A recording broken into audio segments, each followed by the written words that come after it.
राजधानी पटना के ज्ञान भवन में आज प्रशांत किशोर ने कहा कि वह बिहार में राजनीतिक पार्टी मंच नहीं बनाएंगे। उन्होंने कहा कि लोगों से मिल रहा हूं, लोग चाहेंगे तो पार्टी बनाऊंगा। वहीं पीके ने कहा कि लोगों की सोच पर अमल करूंगा, 3-4 महीने में संवाद करूंगा। प्रशांत किशोर ने कहा कि जन स्वराज के लिए गाँव देहात जाऊंगा। 2 अक्टूबर से पश्चिम चंपारण से पद यात्रा करूंगा। 3000 किलोमीटर की जन यात्रा व्यक्तिगत तौर पर करेंगे। साथ ही उन्होंने सरकार पर हमला बोलते हुए कहा कि नीतीश कुमार के रहते बिहार में शिक्षा, स्वास्थ्य व्यवस्था पूरी तरीके से ध्वस्त हो चुकी है। बिहार आज 30 साल के लालू और नीतीश के राज के बाद भी देश का सबसे पिछड़ा और गरीब राज्य है। विकास के कई मानकों पर बिहार आज भी देश के सबसे निचले पायदान पर है। बिहार अगर आने वाले समय में अग्रणी राज्यों की सूची में आना चाहता है तो इसके लिए नई सोच और नए प्रयास की जरूरत है। बिहार को बदलने के लिए उन्होंने कुछ बड़ी घोषणाएं की हैं। उन्होंने कहा बिहार को बदलने की चाह रखने वालों को वे साथ लेकर चलेंगे। विकास के लिए नई नीति, नई सोच, सभी के प्रयास से विकास संभव होगा। राजनीतिक पार्टी से नहीं जुड़ूंगा, लोगों के सुझाव से पार्टी का गठन होगा। नमस्कार जी, मैं आपसे के लिए बहुत बहुत धन्यवाद। मैं आपसे 2-3 मिनट का समय लूँगा अपनी बात कहने के लिए। उसके बाद आप अपने सारे प्रश्नों को पूछ सकते हैं। मैं यहाँ पे जितने समय जरूरत होगी उतने समय बैठूंगा। पिछले 4-5 महीनों से हम लोगों ने करीब 17,000 से 17,500 ऐसे लोगों को चिन्हित किया है, उनसे संपर्क बनाया है। आने वाले 3-4 महीनों में मैं व्यक्तिगत रूप से इनमें से ज्यादातर लोगों से मिलने वाला हूं, उनसे बात करने वाला हूं और जो जन सुराज की सोच है, गुड गवर्नेंस की जो सोच है और आगे उसको बिहार में उतारने के लिए, बिहार में उस अवधारणा को जमीन पर लाने के लिए जो करने की जरूरत है, इस संबंध में उनसे मिलकर उनसे बात करने वाला हूं। इस संदर्भ में मैंने पिछले 3 दिनों में कोई 150 लोगों से मेरी मुलाकात हुई। सैंपल के तौर पे जो 17,500-18,000 लोग हम लोग के साथ जुड़े हुए हैं, उसमें समाज के अलग अलग वर्गों के लोग, अलग अलग पृष्ठभूमि के लोग, राजनीतिक और गैर राजनीतिक दोनों। और मेरा अनुभव पिछले 3 दिन का ये रहा है कि करीब 90% लोग इस बात से पूरी तरह इत्तेफाक रखते हैं कि बिहार में एक सामूहिक नए सोच और नए प्रयास की जरूरत है। तो मेरी पहली घोषणा ये है कि अगले 3 से 4 महीनों के अंदर इन 17,500-18,000 लोगों के साथ संवाद स्थापित करना, उनसे समझना, उनसे जन स्वराज की परिकल्पना के बारे में चर्चा करना और अगर उनकी सहमति हो तो उनको इसका भागीदार बनाना, ये पहला लक्ष्य है। अगर इनमें से एक बड़ा वर्ग 2,000, 5,000, 3,000, मैं कोई संख्या अभी आपको एक संख्या नहीं बता सकता हूं, लेकिन इसमें से बड़ी संख्या में लोग अगर एक साथ आए, एक प्लेटफॉर्म या एक अभियान के तहत जुड़कर आते हैं और वो मिलकर ऐसा तय करते हैं कि हमें किसी राजनीतिक संगठन या पार्टी की जरूरत है, तो उस पार्टी की घोषणा उस समय करी जाएगी। अगर वो पार्टी बनती भी है तो वो पार्टी प्रशांत किशोर की पार्टी होगी, ऐसी बात नहीं है। वो उन सबों की पार्टी होगी जो इस परिकल्पना से जुड़कर इस राजनीतिक संगठन के निर्माण में अपनी भागीदारी देना चाहते हैं। ये काम मुझे ऐसा लगता है कि अगस्त या सितंबर तक पूरा कर लिया जाना चाहिए। ये आज की घोषणा का एक पहलू है। दूसरा पहलू जो है, जो ज्यादा महत्वपूर्ण है, वो बिहार के लोगों तक पहुंचना, बिहार के गांव, शहर, गली, मोहल्ले तक पहुंचना, लोगों को जन सुराज की परिकल्पना, इस सोच के बारे में बताना, उनसे उनका व्यू पॉइंट लेना, उनकी समस्याओं और उनके आगे के भविष्य के बारे में जो उनकी अपेक्षा, आशा, आकांक्षाएं हैं, उनको समझने का प्रयास करना। उसके लिए 2 अक्टूबर से मैं स्वयं पश्चिमी चंपारण गांधी आश्रम से 3,000 किलोमीटर की पदयात्रा शुरू करूंगा। जब तक बिहार के सारे गांव, शहर, गली, मोहल्ले जो महत्व जितने लोगों को व्यक्तिगत तौर पे पहुंचा जा सकता है वो पूरा न कर लिया जाए। हम लोग का अनुमान है कि 3000 किलोमीटर अगर हम जाते हैं तो उसमें ज्यादातर एरिया हम कवर कर पाएंगे। संभव है कि अब 3100 अंत होते होते 3100 हो जाए, या संभव है कि 2950 हो जाए, लेकिन मोटे तौर पर 8 महीने से 1 साल के बीच में 3000 की व्यक्तिगत पदयात्रा मैं खुद करूंगा। बिहार के हर वो व्यक्ति जो जिनसे मिलना जरूरी है, जिनसे मिला जा सकता है, जो मिलने को तैयार है, उनके घर जाएंगे, उनके ऑफिस जाएंगे, उनका कुंडी खटखटाएंगे, उनको इस जन सुराज की परिकल्पना से जोड़ने का प्रयास करेंगे। उनकी सोच, उनकी भावना के अनुरूप जो आगे बिहार के लिए किया जा सकता है उसको अपने प्रोग्राम और अपने परिकल्पना में समाहित करेंगे। आज के तारीख में मेरे पास से ये 2 घोषणाएं हैं। इसके साथ आपके माध्यम से मैं बिहार की जनता को एक और आश्वासन देना चाहता हूं कि मैं पूरी तरीके से जो कुछ भी मेरे पास है, जो भगवान ने मुझे बुद्धि शक्ति दी है, वो पूरी तरीके से बिहार के बेहतरी के लिए उसको समर्पित कर रहा हूं। कोई सवाल नहीं है बीच में इसको छोड़ने का, कोई सवाल नहीं है कि इसमें कोई भी बीच में बाधा आए तो उससे घबराकर पीछे हटने का। आप में से कुछ लोगों के मन में पिछली घोषणा जो मैंने बात बिहार की थी उसको लेकर है कि आपने बात बिहार की घोषणा करी और फिर वापस 1 महीने के बाद आप बिहार नहीं आए। मैं आपका ध्यान आकर्षित करना चाहता हूं कि बात बिहार की घोषणा फरवरी 2020 में करी गई थी। अनफॉर्चुनेटली मार्च 2020 में कोविड की वजह से हर जगह लॉकडाउन और पूरा जीवन अस्त व्यस्त 2 साल तक रहा। अब आप कुछ लोग ये कह सकते हैं कि अगर कोविड के दौरान आप बंगाल में काम कर सकते हैं तो बिहार में क्यों नहीं। वो इसलिए कि बंगाल में किसी बनी बनाई व्यवस्था के साथ काम करना था, बिहार में एक नई व्यवस्था बनानी है। बिहार में एक नई व्यवस्था बनाने के लिए मुझे 2 साल 3 साल 4 साल उसमें काम करना पड़ेगा। अभी यहाँ पर कोई इलेक्शन नहीं है, तो इस तरह के जिनके मन में सवाल है कि कौन सा इलेक्शन लड़ेंगे, किसके साथ लड़ेंगे, उसकी कोई परिकल्पना मेरे मन में अभी नहीं है। जैसा मैंने ट्वीट के माध्यम से बताया है, मेरा पूरा फोकस अभी बिहार के लोगों से जाकर मिलना, उनकी बात को समझना और जो जन सुराज की एक परिकल्पना है इसके साथ उनको जोड़ना है। मेरे पास कोई मंच नहीं है, अभी कोई पार्टी नहीं है, एक सोच है और एक इसको करने का जज्बा है। जो लोग भी इससे जुड़ना चाहते हैं उसका स्वागत है। मैं अपनी ओर से पूरी तरह से अपने आप को समर्पित कर रहा हूं भी होंगे, लेकिन जहां तक आपने बात कही कि सिर्फ कास्ट की बात नहीं है, मुद्दों की बात भी है, चेहरों की बात भी है। जिस चेहरे पर लोगों का भरोसा होगा, जो जिस चेहरे, जिस व्यक्ति, जिस ग्रुप के साथ ये बिहार के लोगों को लगेगा कि ये बिहार में नया रास्ता या नया सोच दिखा सकते हैं, उसके साथ मेरा पूरा यकीन है कि लोग जुड़ेंगे। और जहां तक मुद्दों की बात है, मैं बात अपनी कंप्लीट करूं, सिर्फ मुद्दों को समझने के लिए कोई बिहार में आप मुझे एग्जाम्पल बता दीजिए पिछले 15-20 साल में जिसने इतना बड़ा प्रयास किया हो।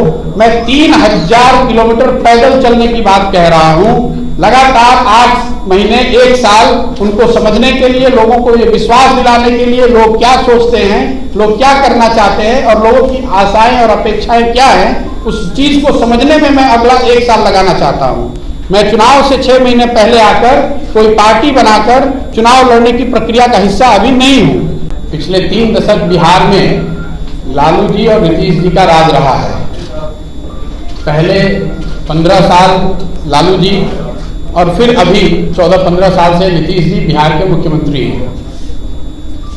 लालू जी और उनके समर्थकों का ऐसा मानना है कि पहले 15 साल जिस समय उनका राज रहा, उस समय सामाजिक न्याय की बात हुई। जो समाज में आर्थिक या सामाजिक रूप से पिछड़े लोग थे उनको उनकी सरकार ने आवाज दी। उसके बाद के 15 साल 2004 के बाद से जब नीतीश जी मुख्यमंत्री हैं, उनके और उनके समर्थकों का ऐसा मानना है कि उन्होंने आर्थिक विकास और दूसरे सामाजिक पहलुओं पर ध्यान दिया है और बिहार का विकास किया है। दोनों ही बातों में कुछ सच्चाई तो जरूर है। अगर आप इसको ऑब्जेक्टिवली देखेंगे तो जो लालू जी के रिजीम में हुआ या अभी जो नीतीश जी के रिजीम में हो रहा है, उसमें कुछ सच्चाई जरूर है और जो वो दावा कर रहे हैं, लेकिन जितना उनके दावों में सच्चाई है उतना इस बात में भी सच्चाई है कि बिहार आज 30 वर्ष के लालू जी और नीतीश जी के राज के बाद देश का सबसे पिछड़ा और देश का सबसे गरीब राज्य है। इस सच्चाई को कोई झुठला नहीं सकता है। विकास के ज्यादातर मानकों पर समस्याओं को सुलझाने की क्षमता है और उससे बढ़ के आने वाले वर्षों में बिहार को बदलने का जिनके पास जज्बा है, जो बिहार को बदलना चाहते हैं, वो सारे लोग और या उनमें से ज्यादातर लोगों को एक साथ आकर कोई नई प्रयास करने की जरूरत है।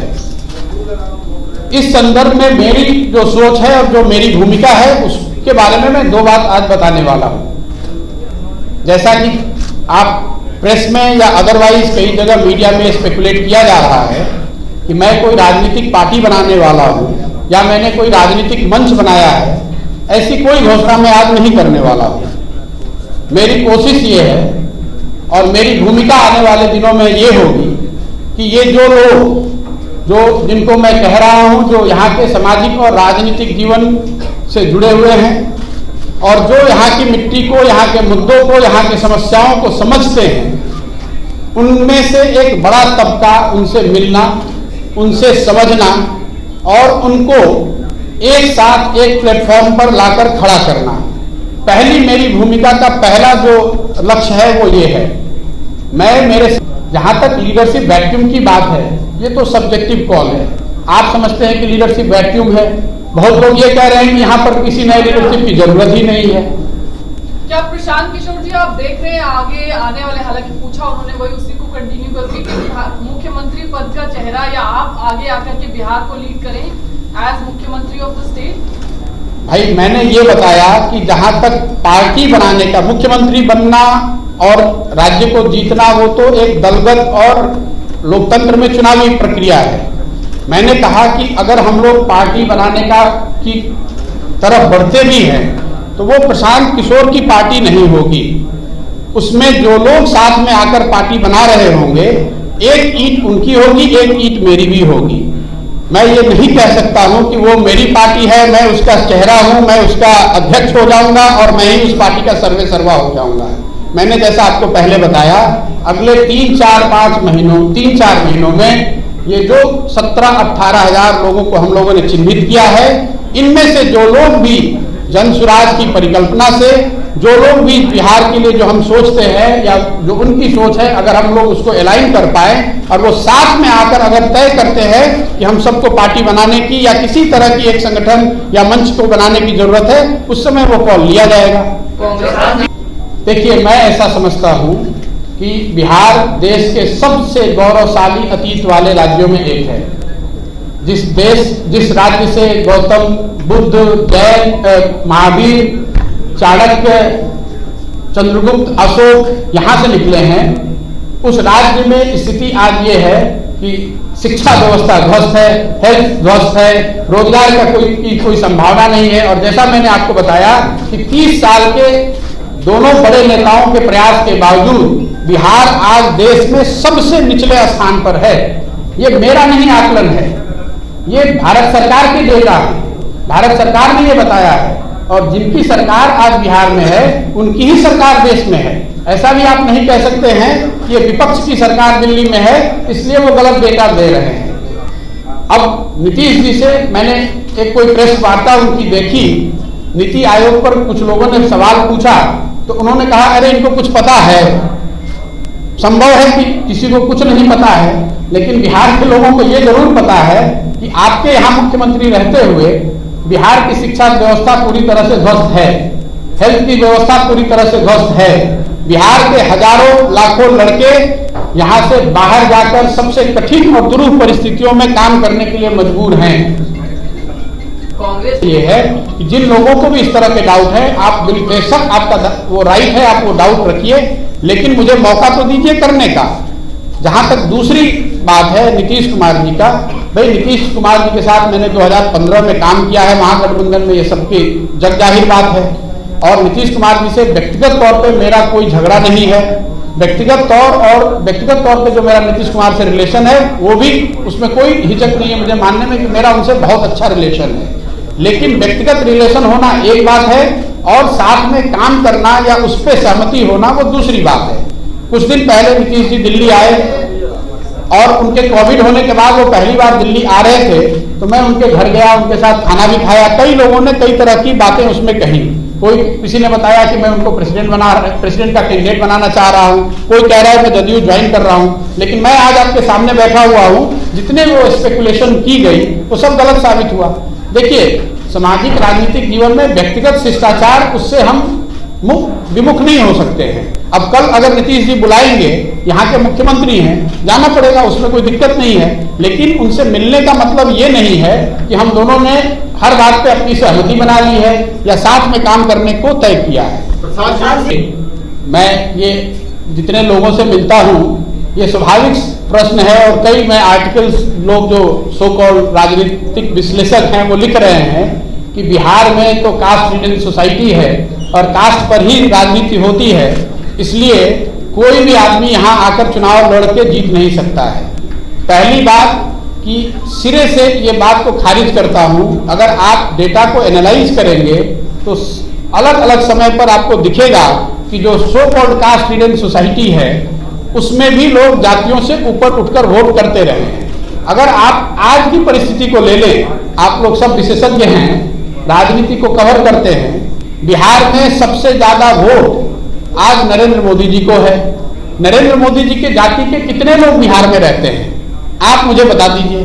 अगर बिहार में हर आदमी जाति पर ही वोट कर रहा है, तब तो नरेंद्र मोदी जी को एक वोट भी नहीं मिलना चाहिए बिहार में। तो ये कैसे मैं मान लूं कि यहाँ पर सिर्फ जाति के आधार पर ही वोट पड़ता है। दूसरी बात कि अगर आप जातियों को साथ एक बार को बहस के लिए मान भी दें कि जाति के आधार पर ही वोट पड़ता है, तो हर जाति में अच्छे लोग हैं, हर जाति में ऐसे लोग हैं जो कि बेहतर ही सोच सकते हैं या बेहतर कर सकते हैं। ये जरूरी नहीं है कि हर जाति के सबसे गलत लोगों को ही आप सामने लेकर चुनाव लड़े। कोई एक व्यक्ति प्रशांत किशोर तो चुनाव लड़ेंगे नहीं, पार्टी बनाएंगे नहीं। जब मैं सारे लोगों को जोड़ने की बात कर रहा हूं तो स्वाभाविक है उसमें सारे समाज के लोग होंगे, उन सारे समाज के अच्छे लोग भी होंगे। लेकिन जहां तक आप